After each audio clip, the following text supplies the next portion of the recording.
एक उभरती हुई मॉडल, एक नई शादी, सिर्फ 5 महीने का रिश्ता और फिर भोपाल के घर में मिली लाश। ये आत्महत्या थी या किसी बड़े सच को छिपाया जा रहा है? क्यों इस केस ने हाई कोर्ट से लेकर सुप्रीम कोर्ट तक सब जगह हलचल मचा दी? और आखिर ऐसा क्या है जिसकी जांच अब सीबीआई करेगी? नमस्कार, मैं आपके साथ विभा उपाध्याय और आप देख रहे हैं न्यूज़ 18 बिहार झारखंड का डिजिटल प्लेटफॉर्म। पूर्व मॉडल और अभिनेत्री ट्विशा शर्मा 12 मई 2026 की तारीख भोपाल के कटारा हिल्स स्थित अपने ससुराल में फंदे से लटकी हुई अवस्था में मिलती हैं।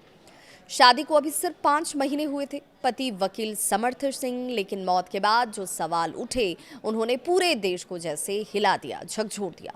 शुरुआती पुलिस जांच में इसे आत्महत्या बताया गया, लेकिन ट्विशा के परिवार ने शुरुआत से ही इस कहानी पर सवाल खड़े किए।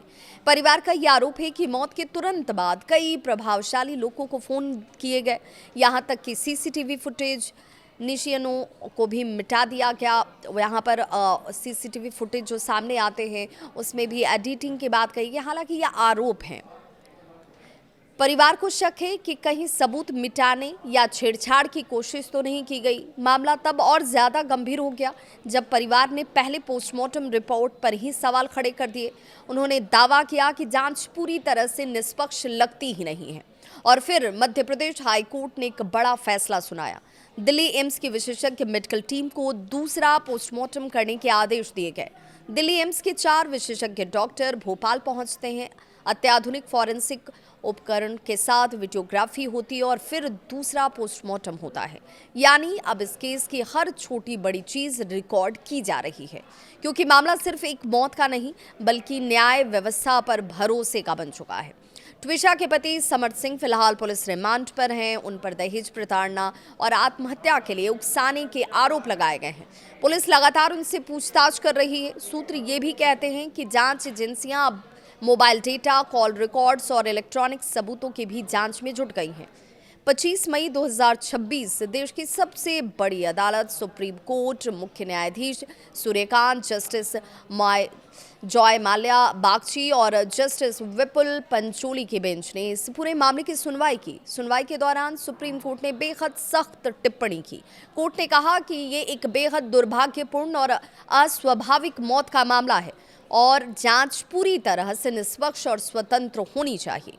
सुप्रीम कोर्ट ने साफ कहा कि न्याय व्यवस्था पर जनता का भरोसा बनाए रखना जरूरी है। सुप्रीम कोर्ट की सुनवाई के बाद मध्य प्रदेश सरकार ने सीबीआई जांच की सिफारिशों को मंजूरी दे दी। अब इस पूरे केस की जांच सीबीआई के हाथ में है। सूत्रों के मुताबिक दिल्ली और मध्य प्रदेश के अधिकारियों को मिलाकर एक विशेष एसआईटी भी बनाई जा रही है।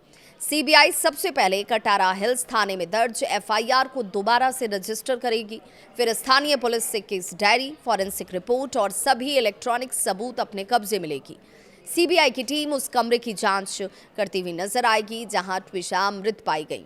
घटनास्थल का रिक्रिएशन होगा, हर एंगल से फॉरेंसिक जांच होगी और जरूरत पड़ी तो आरोपी समर्थ सिंह की कस्टडी भी सीबीआई अपने हाथ में ले सकती है। इस पूरे मामले में सबसे ज्यादा दिल तोड़ने वाला बयान आया ट्विशा की मां का। उन्होंने कहा कि मेरी बेटी पहले भी अच्छी थी और अब जहां होगी वहां भी वो अच्छी ही होगी। एक मां जो अपनी बेटी को खो चुकी है, लेकिन अब भी सिर्फ एक चीज वो चाहती है कि उसकी बेटी को न्याय मिले। मध्य प्रदेश के मुख्यमंत्री डॉक्टर मोहन यादव ने भी कहा कि सरकार हर हाल में परिवार के साथ है। उन्होंने कहा कि अगर परिवार न्याय चाहता है तो सरकार पूरी ईमानदारी से निष्पक्ष जांच करवाएगी। ट्विशा शर्मा की मौत अब सिर्फ एक परिवार का दुख नहीं रहा, ये देश में महिलाओं की सुरक्षा, न्याय व्यवस्था और प्रभावशाली लोगों की ताकत पर सवाल भी बन चुका है। क्या ये सचमुच आत्महत्या थी या फिर किसी सच्चाई को हमेशा के लिए छिपाने की कोशिश? ट्विशा को आज उनके भाई ने मुखाग्नि दे दी और जो अंतिम संस्कार होता है वो दूसरी बार पोस्टमार्टम के बाद आज संपन्न कर दिया गया। आंखों में दर्द था, पिता की आंखों से बहते आंसू बार बार ये कह रहे थे, सवाल पूछ रहे थे कि मुझे एक एक पल मेरी बेटी के साथ बिताए हुए याद आते हैं। मेरी बेटी हो या किसी की भी बेटी हो, उसके साथ ऐसा नहीं होना चाहिए। उसे उसके सामने पूरी ज़िंदगी थी। खुशमिजाज मेरी बेटी कभी ऐसा कदम उठा ही नहीं सकती। अब उनकी भी निगाहें सीबीआई जांच पर हैं, क्योंकि इस केस में सिर्फ फैसला नहीं, सच सामने आना ज़रूरी है। आपको क्या लगता है, क्या इस मामले में पूरी सच्चाई सामने आ पाएगी? इसके लिए आपको इंतज़ार करना होगा। सीबीआई जांच किस कंक्लूजन पर पहुंचती है, किस तरह की रिपोर्ट सामने आती है, क्या परिवार को न्याय मिल पाता है, इस पर सभी की निगाहें हैं। अपनी राय कमेंट सेक्शन में ज़रूर बताएं। वीडियो पसंद आए तो इसे लाइक ज़रूर करें।